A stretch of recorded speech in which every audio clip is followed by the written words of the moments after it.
Rasio TV untuk Islam yang satu. Assalamualaikum warahmatullahi wabarakatuh.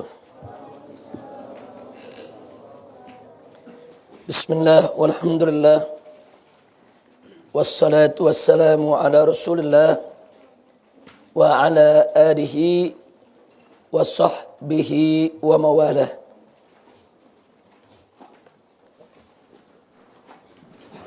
Ahiba'il kiram, alhamdulillah pada kesempatan hari ini dengan izin Allah subhanahu wa ta'ala kita kembali melanjutkan pengkajian kita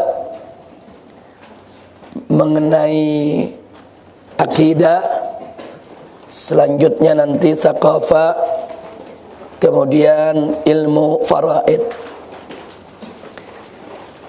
Kemarin kita sudah menyelesaikan pelajaran kita tentang sifat 20.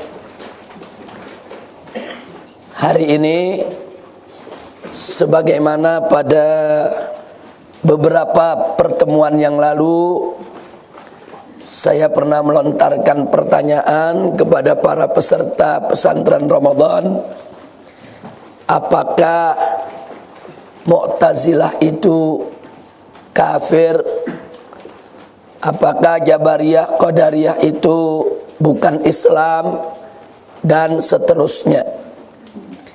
Nah, sedikit banyak saya sudah singgung bahwa salah satu prinsip daripada ahli sunnah wal jamaah adalah tidak boleh sembarangan mengkafirkan sesama muslim, tidak boleh sembarangan untuk kita memvonis kafir kepada saudara-saudara muslim kita yang berada di luar ahli sunnah wal jamaah, apalagi kalau mengkafirkan sesama ahli sunnah wal jamaah. Nah, karena itu pada hari ini yang akan menjadi tema pelajaran kita adalah qawaidut takfir, atau lebih tepatnya dikatakan al-qawaidul usuliyah al-mani'ah anit takfir. Jadi pelajaran tentang kaidah-kaidah yang melarang kita untuk mengkafirkan sesama muslim. Nah, ini yang akan kita pelajari hari ini. Semuanya ada 15 kaidah. Semuanya ada 15 kaidah. Jadi kita minta semua nanti mencatat. Tapi insya Allah hari ini kitabnya akan datang untuk dibagikan, yaitu kitab tentang akidah aswaja, sekaligus sorotan terhadap Syiah dan Wahabi. Insya Allah bukunya siang atau sore hari ini akan datang. Nanti akan dibagikan mulai hari Sabtu. Nanti akan sama-sama kita kaji melalui kitab tersebut. Termasuk pelajaran kita hari ini ada dalam kitab tersebut. Nah, sekarang mari kita perhatikan tentang pelajaran di pagi hari ini. Kita lihat terlebih dahulu di dalam Al-Qur'anul Karim, di mana Allah Subhanahu wa taala berfirman, faqala ta'ala wa la taqulu liman alqa ilaikumus salama lasta mu'minan. Shadaqallahul aliyyul azim. Ini ada dalam surat An-Nisa ayat 94. Jadi dalam ayat ini, sebetulnya ayat ini berkenaan dengan kondisi seseorang muslim pada saat mereka sedang berjihad di jalan Allah, di mana Allah amanatkan wala taqulu, jangan sekali-kali kalian mengatakan liman alqa ilaikumus salama, kepada mereka yang memberikan salam kepada kamu, yang melontarkan salam kepada kamu, Maksudnya mereka yang telah menunjukkan identitas keislamannya. Lasta mu'minan, jangan kamu katakan kepada mereka lasta mu'minan, kamu bukan orang yang beriman. Jadi ada tuntunan dari Allah, tidak boleh kita mengatakan kepada sesama muslim yang sudah menunjukkan identitas keislamannya secara zahir, tidak boleh kita katakan kamu bukan mukmin, kamu bukan Islam, kamu musyrik, kamu kafir. Itu tidak boleh. Ini larangan datangnya dari Allah Subhanahu wa taala. Nah, maka itu berdasarkan ayat ini kita bisa menyimpulkan bahwasanya tidak boleh mengkafirkan seorang muslim. Nah, selanjutnya mari kita lihat dari hadis Nabi kita Muhammad sallallahu alaihi wasallam, di mana dalam hadis yang diriwayatkan oleh Al-Imam Al-Bukhari radhiyallahu taala anhu wa nafa'ana bih, yang bersumber dari as-sahabi al-jalil Abu Hurairah radhiyallahu taala anhu, di mana Nabi mengatakan, kama qala an-nabiy sallallahu alaihi wasallam, idza qala ar-rajulu li akhihi ya kafir faqad ba'a biha ahaduhuma. Jadi Nabi mengatakan idza qala ar-rajulu li akhihi, jika ada seseorang, maksudnya seorang muslim, yang mengatakan li akhihi kepada saudaranya, yaitu saudaranya sesama muslim, ya kafir, hei kafir, faqad ba'a biha ahaduhuma, maka vonis kafir yang diucapkannya tadi itu akan mengenai daripada salah satu di antara mereka berdua. Artinya kalau tuduhannya benar bahwa yang dipanggilnya itu adalah kafir, saudara, tentu kalimat kafir akan tertuju kepada yang disampaikannya. Tapi kalau ternyata tuduhannya tidak benar, orang tersebut tidak kafir di sisi Allah, orang tersebut tidak kafir berdasarkan hukum Islam, tapi kita seenaknya menyebut dia kafir, maka kata kafir tadi akan kembali kepada diri yang mengatakannya. Na'udzubillah min dzalik. Intinya hadis ini juga mengisyaratkan dengan tegas kepada kita bahwasanya kita tidak boleh mengkafirkan sesama muslim. Jadi kita sudah dapatkan dalil baik dari Al-Quran maupun hadis Nabi, tidak boleh kita mengkafirkan sesama muslim. Kemudian yang berikutnya, kita lihat mauqif ahli sunnah wal jamaah yang kita ambil langsung dari ucapan Al-Imam Abul Hasan Al-Asy'ari, imamnya ahli sunnah wal jamaah, sebagaimana dinukilkan oleh Al-Imam Az-Zahabi dalam kitab Syiaru A'lamin Nubala juz ke-15 dari halaman 85 sampai 90.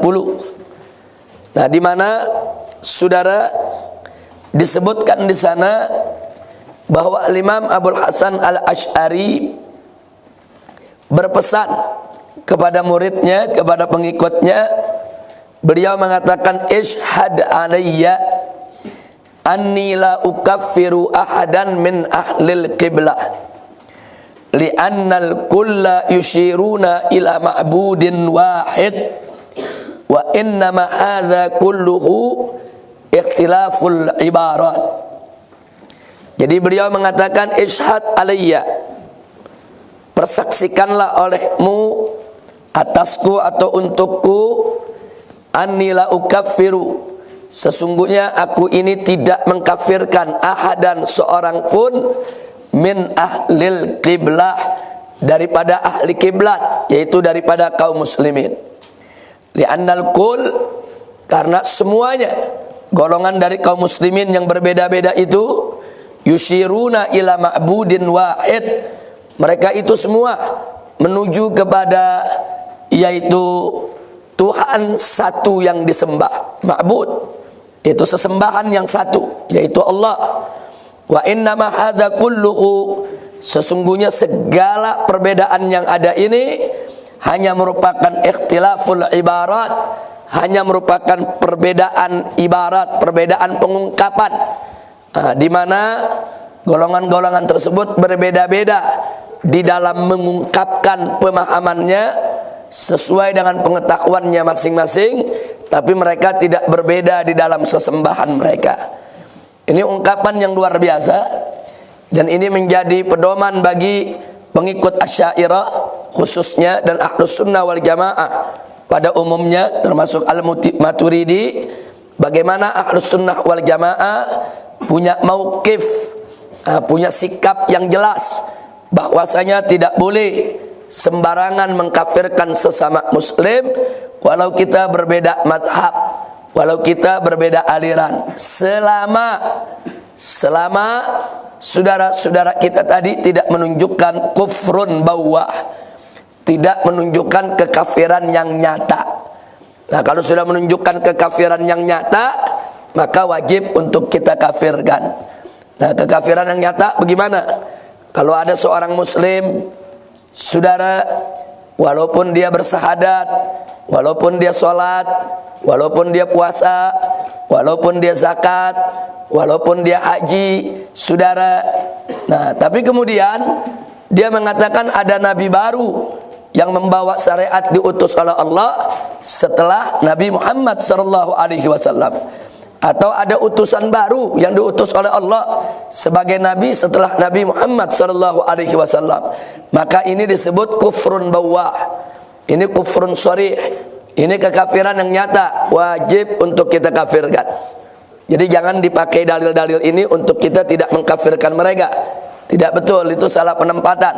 Dalil ini hanya ditujukan bagi segenap kaum muslimin apapun mazhabnya, selama mereka tidak menunjukkan kekafiran yang nyata. Atau ada orang mengaku Islam, mengucapkan 2 kalimat syahadat, sholat, puasa, zakat, haji dan seterusnya, tapi tahu-tahu mengatakan Al-Quran itu buatan Muhammad, Al-Quran itu bukan wahyu Allah, Al-Quran itu udah gak asli lagi, itu sudah palsu yang ada di kaum muslimin saat ini semuanya, maka orang tersebut mutlak kafir, dia bukan muslim. Nah, kalau yang seperti ini kita kafirkan. Jadi kalau ada orang mengaku Islam, nah kemudian dia melanggar atau menolak kewajiban semua prinsip-prinsip agama yang disepakati oleh seluruh kelompok Islam. Nah, seperti sholat 5 waktu, puasa Ramadan. Nah, tahu-tahu ada mengatakan, sholat 5 waktu itu nggak perlu, nggak wajib. Sholat Ramadan itu nggak perlu dilaksanakan oleh umat Islam. Dia tolak kewajiban sholat, dia tolak kewajiban puasa, maka orang tersebut kafir. Dia murtad, keluar dari Islam. Nah, yang seperti itu silakan kita kafirkan.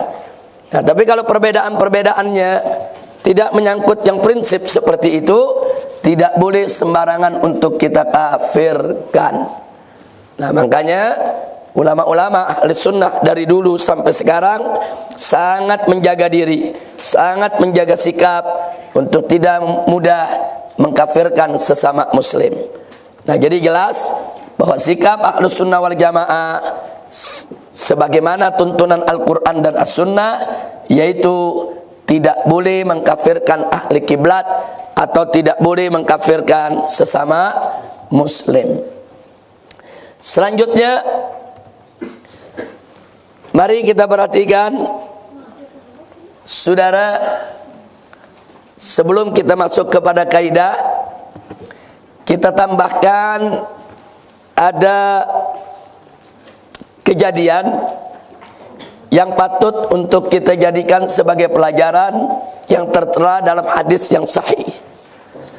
Yang pertama, yaitu peristiwa yang pernah dialami oleh sahabat Nabi yang bernama Usamah bin Zaid bin Harithah radhiyallahu taala anhu, di mana beliau ini adalah cucu angkat Nabi, karena ayah beliau adalah anak angkat Nabi.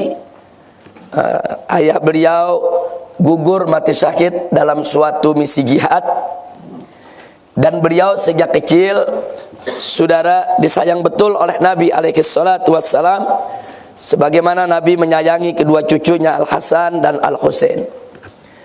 Dan beliau dalam usia yang masih sangat muda, saudara, itu pernah diangkat oleh Nabi sebagai panglima perang, sementara di belakangnya yang menjadi pasukannya sahabat-sahabat besar dan senior dari Nabi kita Muhammad sallallahu alaihi wasallam. Nah, ada pernah satu kejadian di mana dalam suatu misi jihad, saudara, beliau berhadapan dengan seorang kafir.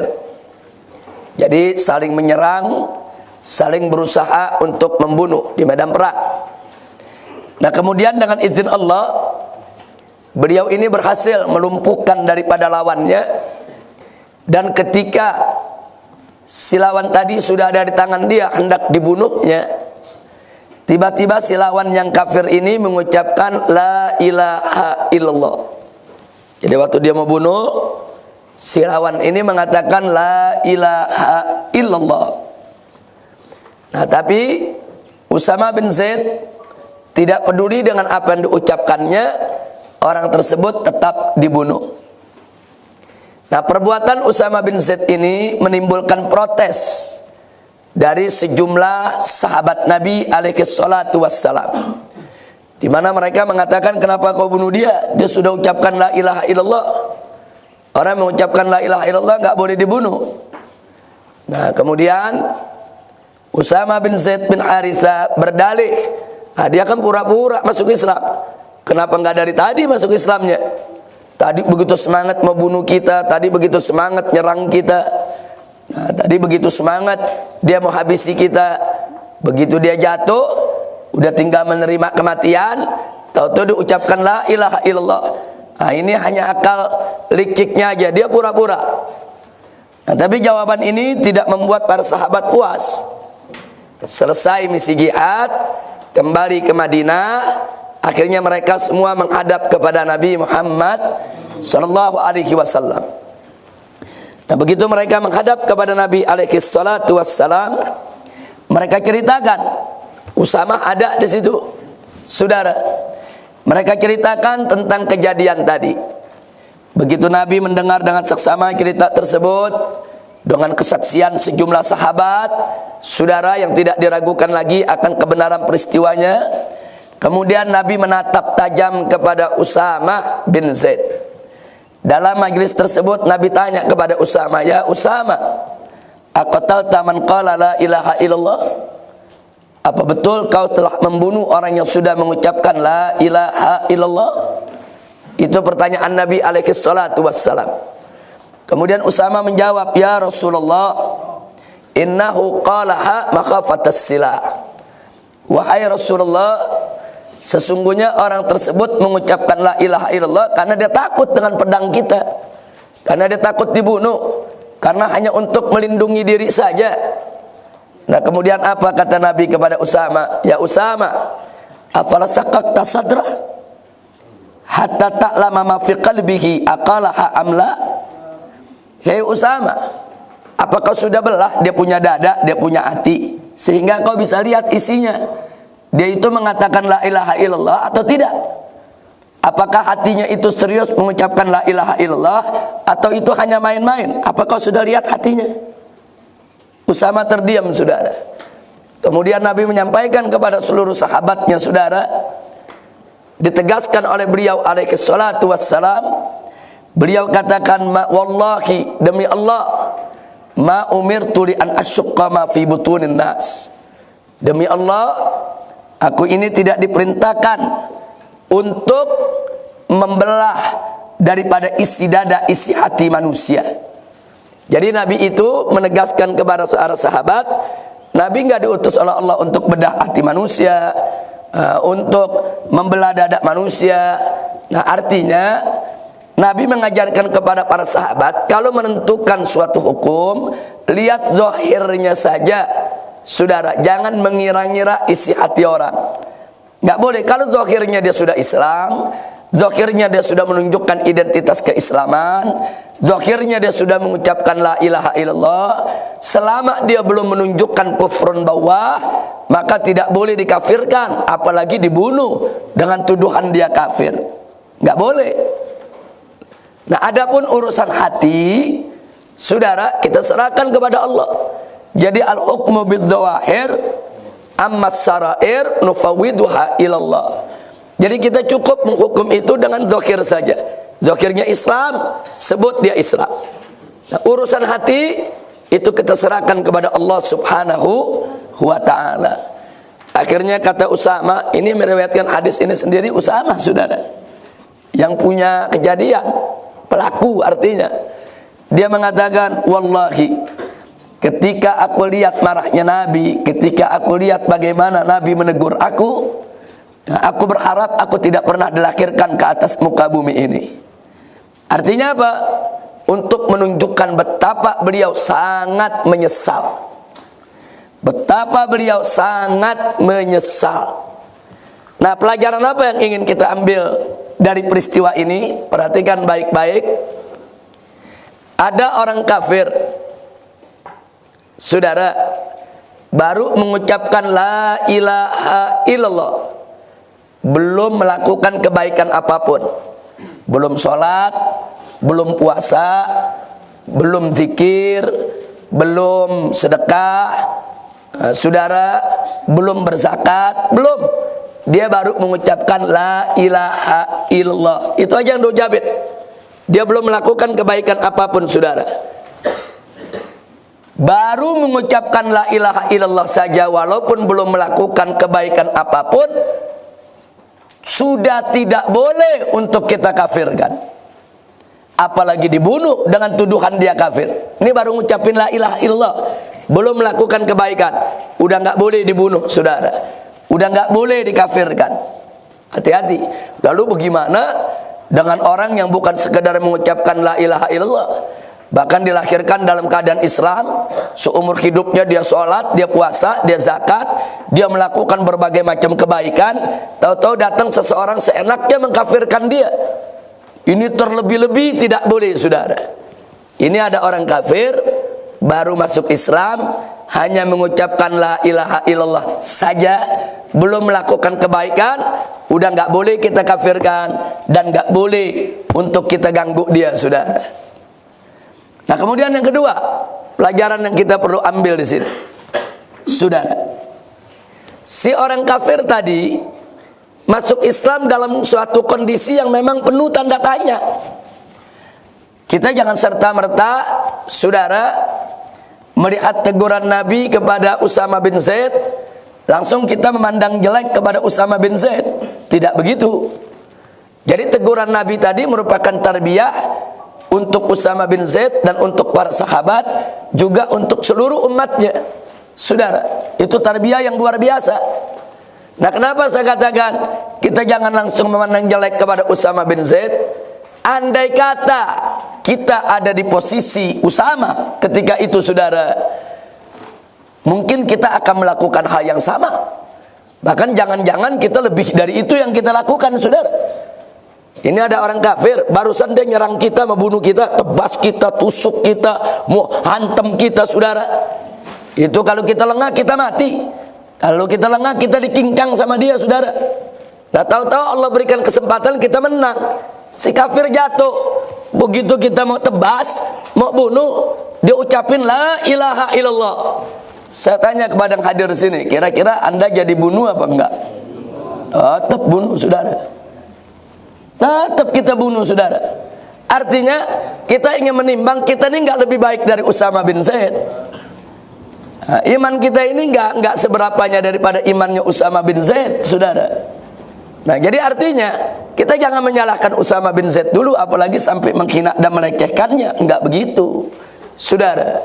Jadi kalau kita ada di posisi Usama bin Zaid ketika itu, mungkin kita melakukan hal yang sama. Jangan-jangan, saudara, lebih lagi yang kita lakukan. Kurang ngajarin deh.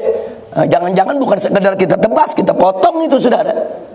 Nah, ini yang perlu kita ketahui. Saya hanya ingin menggambarkan, jangan sembarangan untuk melecehkan posisi Usama ibn Zaid. Nah, kenapa kita katakan kalau kita di posisi beliau kita juga bisa melakukan hal yang sama? Secara logika, Ini kita bicara logika, saudara. Secara logika, akal, saudara, posisi Usama bin Zaid bisa dimaklumi. Ada orang kafir, barusan mau ngebunuh dia begitu. Nah, begitu berhasil dilumpuhkan, saudara mau dibunuh, tahu-tahu ngucapin la ilaha illallah. Kenapa nggak dari tadi dia masuk Islam? Jadi akal sehatnya manapun akan mengatakan, ini pura-pura ini. Ini pura-pura ini. Saudara, jadi kemungkinan kepura-puraannya itu 90%, saudara. Bisa jadi 99% dia pura-pura, saudara. Hanya 1% kemungkinan dia serius. Tapi subhanallah, ajaran Nabi walaupun hanya 1% kemungkinan dia masuk Islam, itu sudah cukup, nggak boleh bunuh dia. Walaupun kemungkinannya 1% nih dia muslim, 99% dia kafir, tetap tidak boleh kita kafirkan dan tidak boleh kita bunuh. Jadi mengkafirkan seseorang nggak boleh pakai kemungkinan, nggak boleh pakai kira-kira. Jadi kalau mengkafirkan seseorang itu dalilnya harus pasti dia kafir. Nggak boleh mengkafirkan orang pakai kira-kira, pakai mungkin, pakai dugaan, nggak boleh. Nah, sebab ini urusan yang sangat mendasar, sangat prinsip. Tidak boleh sembarangan kita mengkafirkan sesama muslim. Nah, jadi sekali lagi saya katakan di sini, ini masuk Islamnya dalam kondisi yang penuh tanda tanya.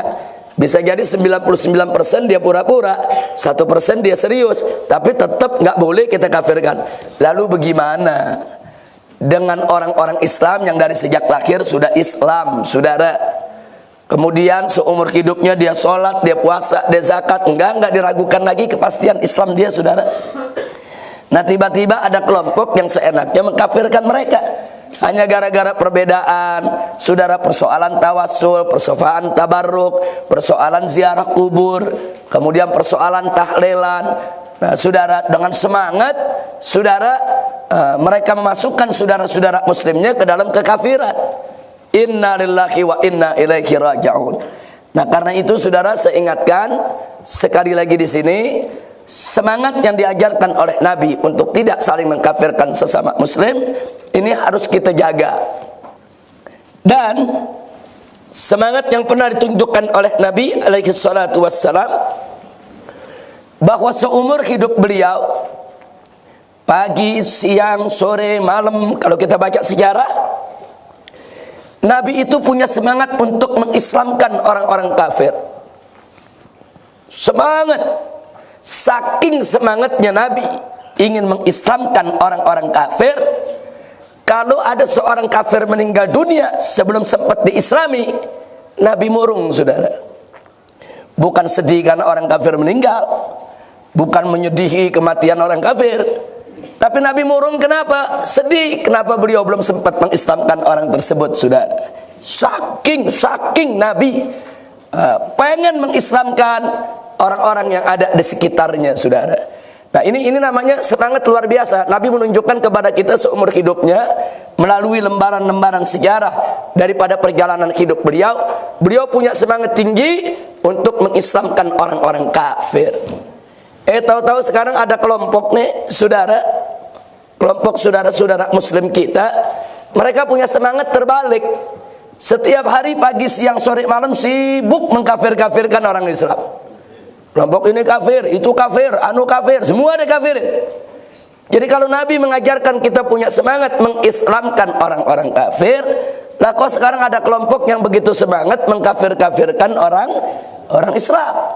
Nah, ini nggak boleh terjadi, saudara. Maka itu akidah Ahlus Sunnah wal Jamaah dalam persoalan ini sangat jelas dan tegas, berpedoman kepada apa yang pernah diajarkan dan ditunjukkan oleh Nabi kita Sayyiduna Muhammad sallallahu alaihi wasallam. Nah, itu satu fakta kisah nyata yang pertama yang ingin saya sampaikan untuk memperkuat, saudara, bahwa tidak boleh kita sembarangan mengkafirkan sesama muslim. Yang kedua, ada satu riwayat hadis sahih Yang diceritakan oleh Nabi, ini yang bercerita adalah Nabi. Kalau Nabi yang bercerita, wa ma yantiqu anil hawa in huwa illa wahyu yuha. Jadi kita udah nggak boleh ragu. Kalau Nabi yang cerita pasti benar, mutlak benar, mustahil salah. Nah, Nabi bercerita bahwa dulu di zaman Bani Israel, sebelum zaman Nabi Muhammad SAW, ada seseorang saudara yang semasa hidupnya banyak melakukan kesalahan. Kemudian dia takut kalau nanti dia mati, dia meninggal dunia, dia akan mendapat siksa Allah, saudara. Nah, akhirnya saking takutnya dia, saudara, dia berwasiat kepada keluarganya, kalau saya meninggal, maka jenazah saya dikremasi, bakar saja. Nanti debunya tunggu musim angin kencang. Kalau sudah datang musim angin kencang, tebar saja saya punya debu, saya punya abu. Tebar di padang pasir, tebar dari atas gunung, tebar di atas lautan, biar itu debu kemana-mana. Supaya saudara dia merasa bahwa dengan demikian Allah tidak akan bisa membangkitkan dia, sehingga dia selamat daripada siksa. Nah, akhirnya singkat cerita dia mati. Keluarganya menjalankan wasiatnya. Jenazahnya, mayatnya dikremasi, dibakar, abunya kemudian ditebar saat musim angin kencang di mana-mana tempat. Ya di atas laut, ya di atas padang pasir, di mana-mana nyebar. Tapi subhanallah, Nabi menceritakan saudara, setelah disebar sedemikian rupa, Allah subhanahu wa ta'ala menyatukan kembali seluruh debu-debu yang ditebar kemana-mana saudara. Kemudian Allah hidupkan lagi itu orang saudara, dibangkitkan saudara, dibangkitkan, disatukan, Allah bangkitkan. Nah kemudian saudara, Allah bertanya kepada sang hamba tadi, kenapa dia lakukan itu? Sang hamba mengatakan, ya Allah, ya Rabb, aku takut kepadamu, aku takut dengan siksamu. Nah, kalau bukan karena takut, aku tidak akan berwasiat sedemikian rupa. Singkat cerita, kata Nabi alaihi salatu wassalam, orang tersebut mendapatkan maaf dari Allah dan rahmatnya, serta dimasukkan ke dalam surganya. Ini cerita menarik saudara, karena dalam kitab sahih, dan yang bercerita adalah Nabi. Yang mustahil cerita Nabi itu adalah bohong. Dan dari mana Nabi tahu itu cerita, padahal itu cerita masa lalu? Tentu Nabi tahu dari yang maha tahu. Allah yang mewahyukan kepada Nabi, Allah yang mengabarkan kepada Nabi tentang adanya cerita semacam itu saudara. Nah ini dibahas oleh para ulama, khususnya ulama akidah saudara. Ada dua perkara yang menarik saudara. Dalam hadis disebutkan orang ini mendapat rahmat Allah. Kalau dia mendapat rahmat Allah, berarti dia bukan kafir. Karena orang kafir tidak akan pernah mendapat rahmat pengampunan. Itu dulu dikata satu. Kalau dia mendapatkan rahmat pengampunan dari Allah atas dosa-dosanya, padahal dia mati saudara, dalam keadaan dia punya keyakinan bahwasanya Allah tidak mampu membangkitkan dia. Saya mau tanya kepada anda semua, kalau orang punya keyakinan Allah tidak mampu untuk membangkitkan manusia, saya tanya, itu kafir tidak? Kafir. Itu keyakinan kafir saudara. Kalau dia nggak percaya Allah maha kuasa, Allah maha mampu untuk membangkitkan saudara, dia nggak percaya kalau Allah itu muhyi wa mumit saudara, maka dia kafir. Tapi yang menarik, orang yang sebetulnya di atas kertas sudah berstatus kafir ini, kok dapat rahmat dari Allah? Kan rahmat pengampunan nggak berlaku untuk orang kafir. Artinya, kalau dia mendapatkan rahmat pengampunan dari Allah untuk dosa-dosanya, menunjukkan sebesar apapun dosa yang dilakukan oleh orang tadi belum jadi orang kafir, sehingga masih punya kemungkinan untuk mendapatkan rahmat Allah. Nah di sini yang dibahas oleh para ulama, kok bisa enggak dikafirkan oleh Allah? Ini Allah langsung saudara yang memutuskan, yang memvonis. Allah enggak vonis dia kafir. Nah di situ para ulama saudara mengeluarkan satu kaidah. Nanti kaidahnya akan kita pelajari setelah ini, saudara. Di situ para ulama sepakat, saudara, kalau ada seseorang dia bodoh tentang akidah, kemudian dia mengeluarkan kalimat-kalimat kufur, tapi dia nggak paham kalau itu kekufuran, dia belum boleh dikafirkan, saudara. Nah, jadi orang ini, saudara, kenapa tidak dikafirkan dalam vonis yang datang dari Allah? Karena orang ini mengucapkan suatu kata atau melemparkan satu keyakinan yang sebetulnya dia nggak paham tentang itu, saudara. Dia bicara dengan kebodohannya. Nah, orang bodoh, orang jahil bukan dihukum, tapi yang nggak tahu diberitahu, yang bodoh diajarkan, saudara. Nah, maka itu orang tersebut tidak dihukumkan kafir. Nah, itu pertama yang perlu kita tahu. Nanti akan kita lihat kaidah dari peristiwa tersebut, lahir kaidah. Nanti akan kita lihat kaidah usuliyahnya, saudara. Nah, yang kedua, saudara, jadi yang pertama tadi, kenapa dia tidak dikafirkan dalam vonis ilahi? Jawabnya lijahlihi, karena kebodohan dia tentang persoalan akidah yang mendalam tadi, saudara. Yang kedua, lalu kenapa dia mendapatkan rahmat Allah, saudara? Nah, jawabnya, pertama, karena memang dia tidak dikafirkan, sehingga dia masih punya kemungkinan untuk mendapatkan rahmat. Dan yang kedua, kenapa dia mendapatkan rahmat Allah? Sebagaimana cerita yang Nabi sampaikan, li siddati khaufi, karena rasa takutnya yang teramat besar kepada Allah. Begitu takut dengan siksa Allah, sampai saking takutnya dia rela udah mayatnya dibakar aja, udah mayat saya dibakar, takut dia bertemu dengan Allah, takut dia dibangkitkan.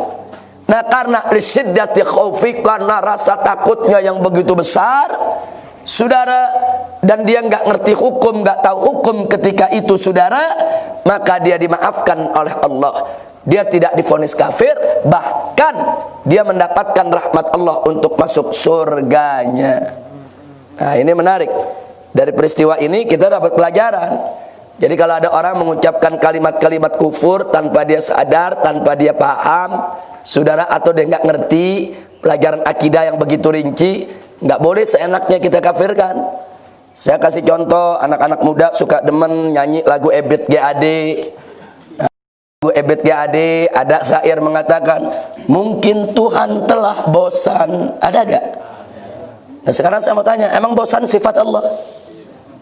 Emang bosan sifat Allah, saudara? Bukan. Bosan itu sifat manusia, saudara. Nah, jadi itu kalimat-kalimat tersebut itu udah melanggar akidah. Tapi nggak boleh langsung kita kafirkan si anak muda, kafir ente. Nggak boleh, saudara.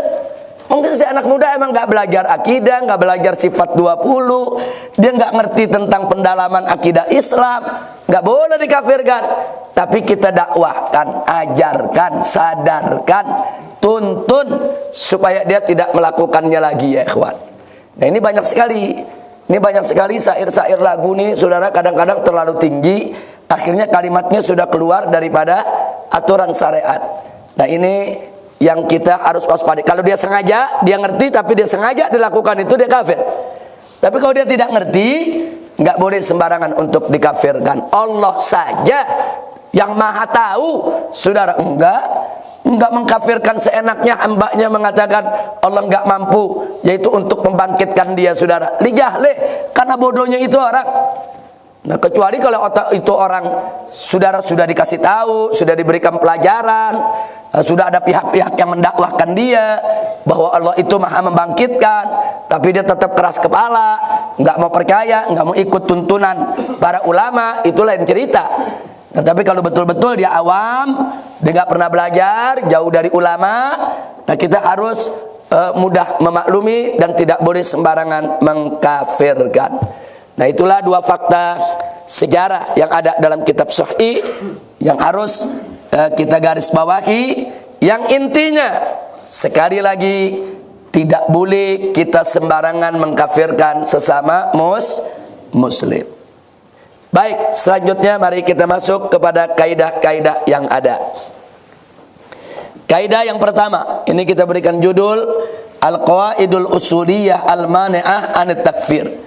Itu kaidah-kaidah usul. Usul di sini bukan usul fikih, tapi usul di sini yang dimaksud adalah usuluddin. Yang dimaksud adalah usulul aqaid, usulul aqidah. Jadi kaidah-kaidah usuluddin yang mencegah atau melarang kita daripada mengkafirkan sesama muslim. Yang pertama, mari kita lihat al-qaidatul ula. Saudara, di sini disebutkan la yukaffarul muslimu illa bikufrin sharihin. Nah, ini kaidah yang pertama. Artinya seorang muslim tidak boleh dikafirkan kecuali dengan kekufuran yang nyata.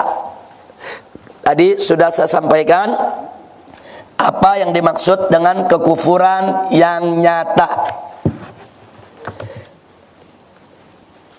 Kaidah ini dibahas, saudara, dalam kitab Al-Muntaqa lil Imam Al-Hakim dan Kitabul Mawaqif li Syekh Adududdin Al-Igi dengan sarah As-Sayyid As-Sarif Al-Girjani.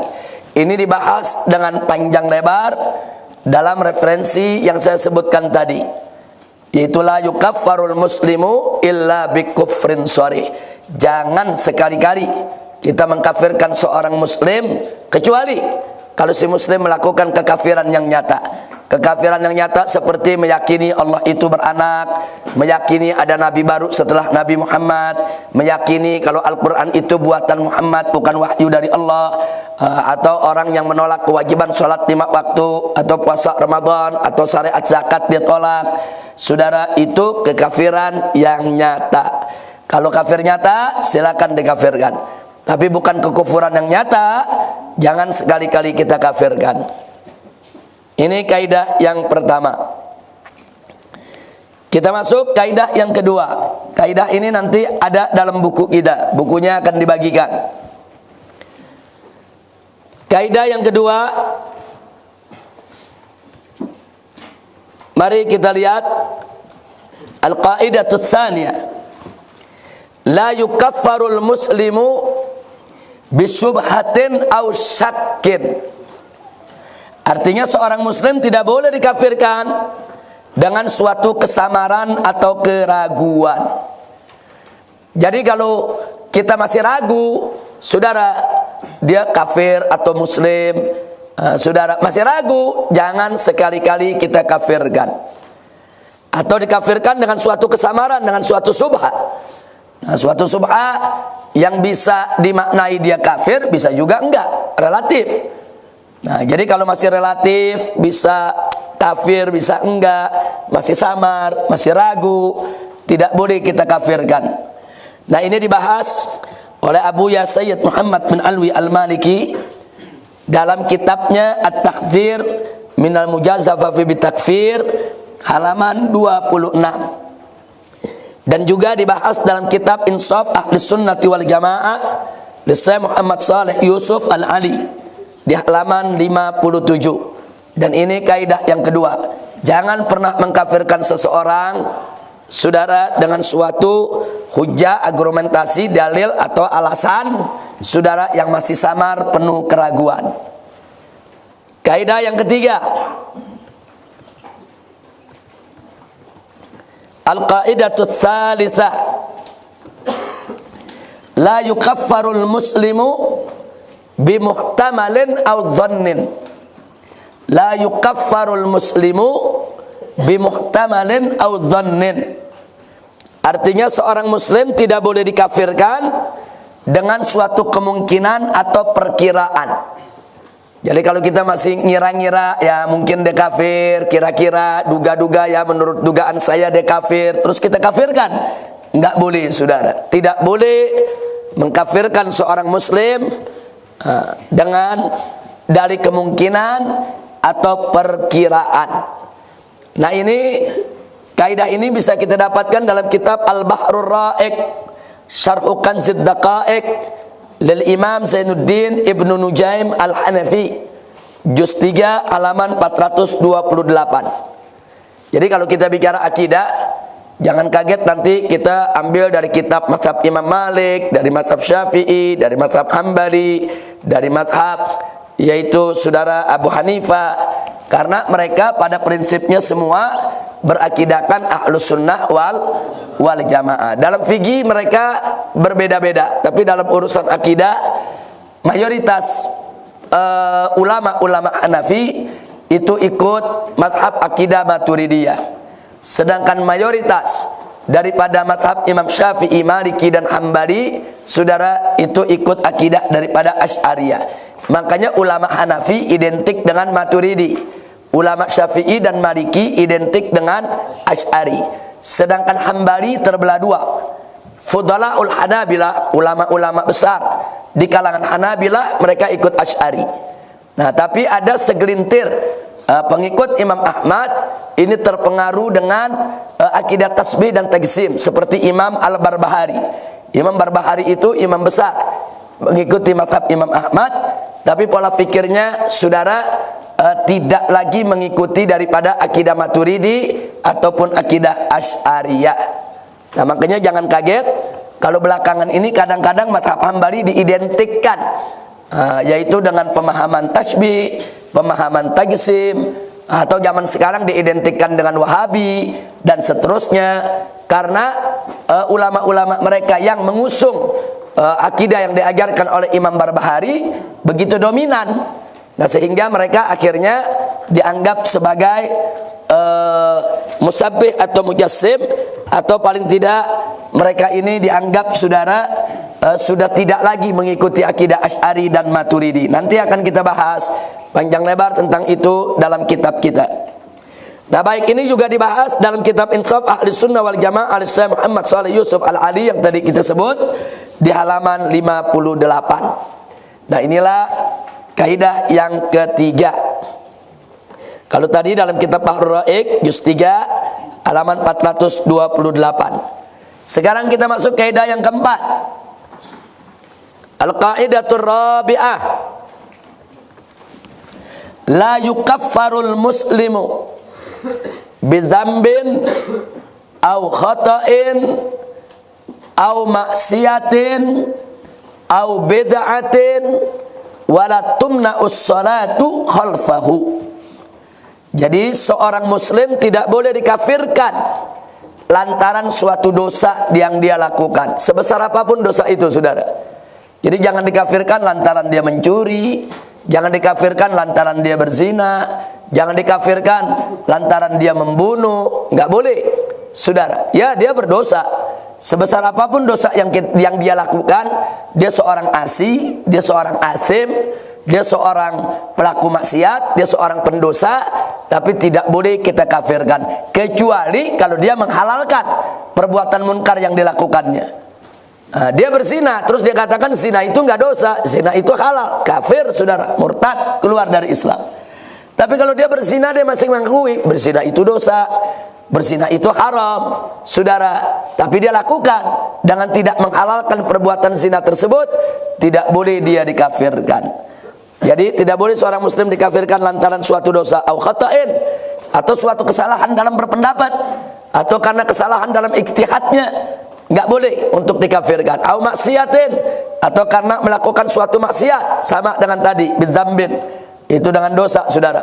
Au bid'atin, atau karena dia melakukan suatu bid'ah. Nah, ada suatu bid'ah yang dia kerjakan yang tidak ada dalil dari Al-Quran maupun As-Sunnah maupun sumber hukum yang lainnya. Katakanlah ulama sepakat itu bid'ah, saudara. Nah, maka sekalipun itu bid'ah, tidak boleh untuk dikafirkan. Inilah sebabnya kenapa Ahlus Sunnah mengatakan bahwa Mu'tazilah, Jabariyah, Qadariyah, semua itu min ashabil bid'ah. Semua itu minal firqil mubtadi'ah. Semua itu termasuk firqah-firqah yang bid'ah. Nah, tapi nggak ada ulama mengkafirkan mereka. Cukup mengatakan mereka ashabul bid'ah. Mereka adalah penyebar daripada bid'ah, pelaku bid'ah, pemikiran mereka, pemahamannya juga bid'ah, saudara, firqah bid'ah, tapi tidak ada yang mengkafirkan mereka. Dan yang lebih menariknya, saudara, Ahlus Sunnah secara umum yang muktamad, mereka sepakat wala tumna'us shalat khalfah, dan tidak dilarang sholat berjamaah di belakang yang bersangkutan. Nah, jadi kalau sholat berjamaah di belakang Mu'tazilah saja boleh, apalagi sholat berjamaah di belakang mazhab yang 4, saudara. Nah, jadi sebetulnya itu udah nggak perlu diributkan lagi. Seorang Syafi'i berjamaah di belakang Hanafi, berjamaah di belakang Hambali, berjamaah di belakang Maliki. Sepakat ulama, saudara. Yang muktamad, saudara, yaitu tidak mengapa. Dan yang menarik, saudara, kaidah ini pun termasuk yang dikampanyekan oleh Syekh Ibn Taimiyah di dalam banyak kitabnya. Padahal Syekh Ibn Taimiyah ini terkenal orang yang mutasyaddid, keras, dan mudah mengkafirkan kelompok lain, pemikiran lain. Tapi ternyata dalam beberapa kitabnya, kaidah ini termasuk yang dikampanyekan oleh beliau, saudara. Nah, artinya apa? Di sini yang perlu kita waspadai, ada Ibn Taimiyah masa muda, ada Ibn Taimiyah ketika lanjut usia, saudara. Ibn Taimiyah ketika masa muda, umur belasan, 17, 18-an, 20-an, jago berdebat, saudara. Itu luar biasa. Tulisan-tulisannya sangat keras dan mudah mengkafirkan kelompok yang berbeda dengan dia. Tapi di akhir hidupnya beda lagi.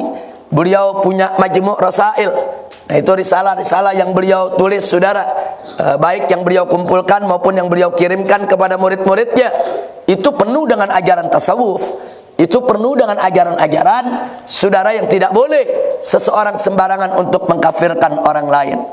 Nah, cuman sayangnya di Indonesia ini banyak kalangan Wahabi yang mengusung pemikiran-pemikiran Ibn Taimiyah saat Ibn Taimiyah muda, bukan saat Ibn Taimiyah tua, saudara. Ini yang jadi persoalan. Jadi tulisan-tulisan Ibn Taimiyah masa mudanya itu yang mereka ambil, mereka ikuti, mereka kafir-kafirkan orang. Nah, kita tanya, kenapa mereka nggak ngambil pendapat Ibn Taimiyah setelah itu, saudara? Kita jangan lupa, kalau seorang, saya katakan begini, kalau dalam Al-Quran hari ini ada ayat turun, saudara, menetapkan suatu hukum.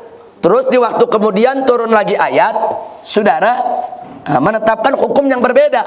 Yang dipakai yang mana? Yang awal atau yang terakhir? Yang terakhir, saudara. Itu konsep nasikh dan mansukh, saudara. Nasikh mansukh itu berlaku dalam Al-Quran, nasikh mansukh itu berlaku dalam hadis, saudara. Nah, saudara, karenanya jangan kaget kalau para ulama pun, apalagi ulama yang namanya manusia biasa, yang tidak luput daripada kesalahan, hari ini dia mengeluarkan satu pendapat, saudara. Tahu-tahu 5 tahun kemudian pendapatnya berubah, berbeda dengan yang pertama. Kita mesti ambil pendapat dia yang terakhir, bukan yang pertama, saudara. Artinya ulama tersebut qad raja'a an ra'yihil awal. Berarti si ulama tadi sudah menarik pendapatnya yang pertama, saudara. Nah, ini yang perlu kita ketahui. Nah, karena itu dalam mazhab Imam Syafi'i ada qaul qadim, ada qaul jadid. Itu sepakat ulama kebanyakan hanya dalam beberapa masalah. Secara umum yang muktamad dipakai dalam mazhab Syafi'i adalah qaul jadid, pendapat yang baru, bukan qaul qadim, bukan pendapat yang lama. Akan tetapi ada beberapa perkara yang sebagian besar ulama mazhab Syafi'i justru tetap mempertahankan qaul qadim di atas qaul jadid. Itu jumlahnya sekitar 50 sampai 60-an perkara, saudara. Tapi sisanya semua yang mesti diambil. Kalau ada perbedaan antara qadim dan jadid, ambillah yang jadid. Nah, sekarang Ibn Taimiyah 5 tahun yang lalu mengatakan A, kemudian 5 tahun kemudian mengatakan B. Mestinya B yang diambil, bukan yang A, saudara. Nah, ini yang terjadi kalangan Wahabi di kita punya negeri, banyak mengusung pendapat Ibn Taimiyah. Ini Ibn Taimiyah masih masa muda, lagi kenceng-kencengnya, saudara, mengkafirkan sana, mengkafirkan sini. Tapi begitu Ibn Taimiyah bicara tasawuf, begitu Ibn Taimiyah itu dalam kitab Majmu' Fatawa, itu jilid-jilid akhir itu bicaranya sudah tasawuf, saudara. Tapi kalau dibacanya jilid-jilid awal emang keras semua. Nah, kenapa mereka nggak ambil bagian akhirnya?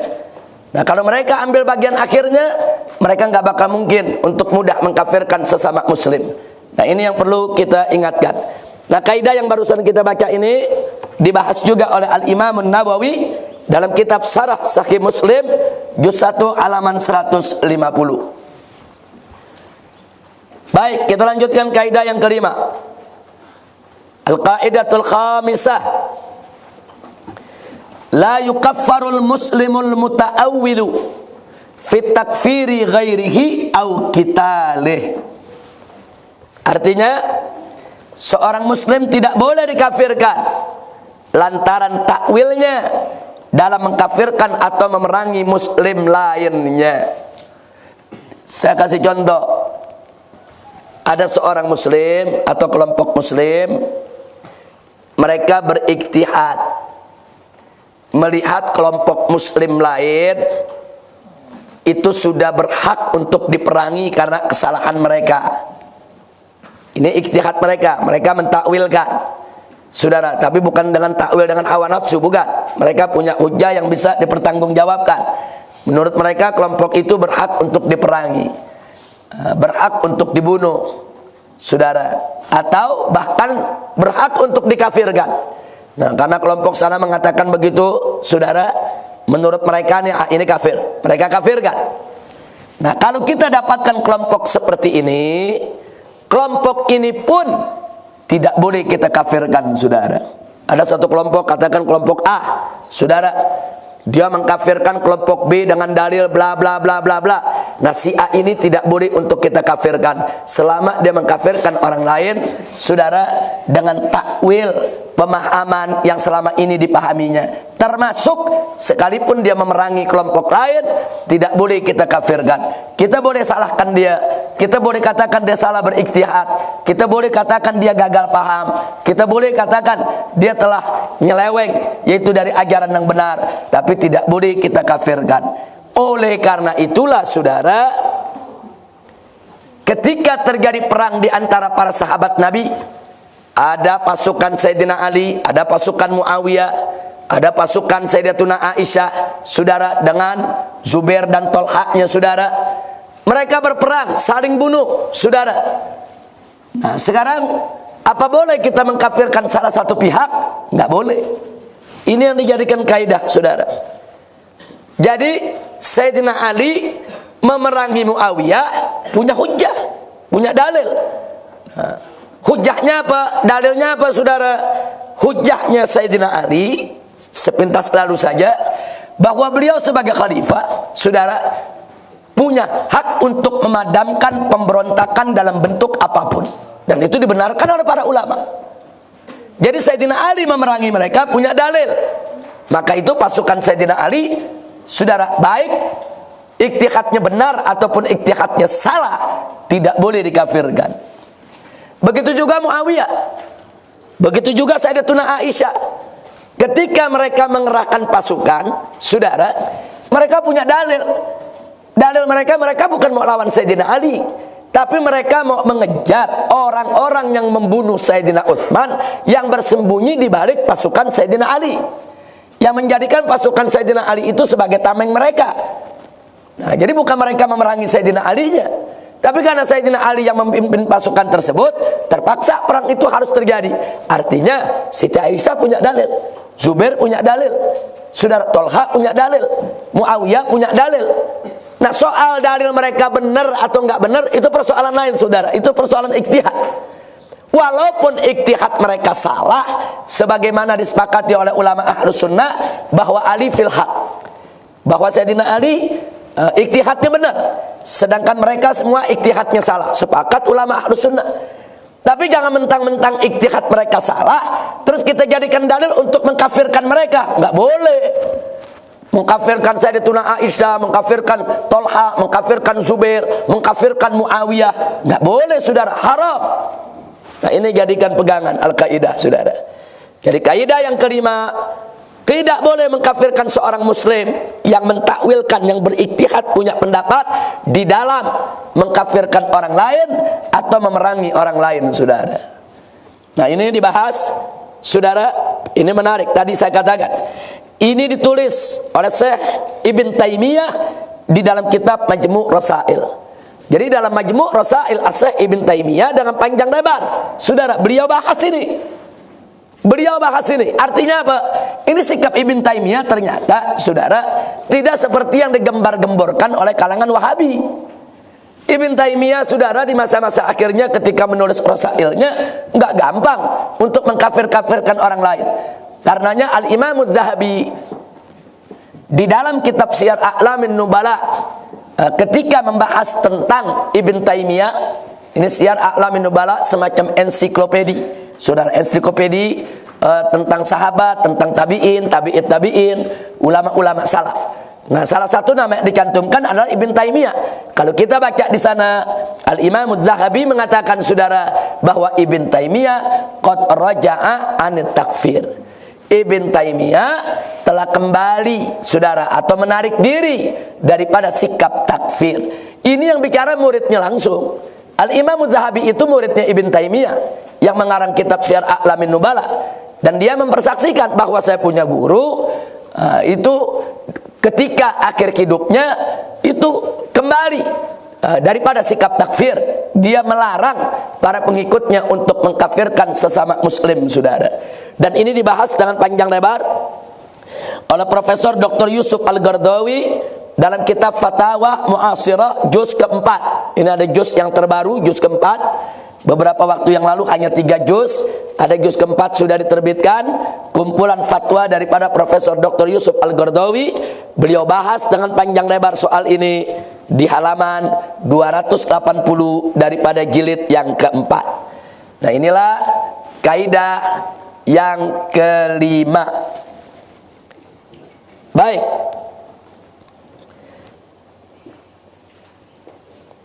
sampai di sini dulu kita cukupkan. Akan kita lanjutkan pada pelajaran yang berikutnya. Semua ada 15 kaidah. Semua ada 15 kaidah. Insyaallah akan kita bahas satu persatu. Nah, jadi sampai di sini kita lihat betapa Ahlus Sunnah wal Jamaah sangat hati-hati, tidak sembarangan di dalam mengkafirkan suatu kelompok. Dan ini wajib menjadi pegangan kita semua. Nah, karena kalau kita mengaku Ahlus Sunnah wal Jamaah, buktikan, implementasikan akidah Ahlus Sunnah wal Jamaah dalam kehidupan kita sehari-hari, insya Allah.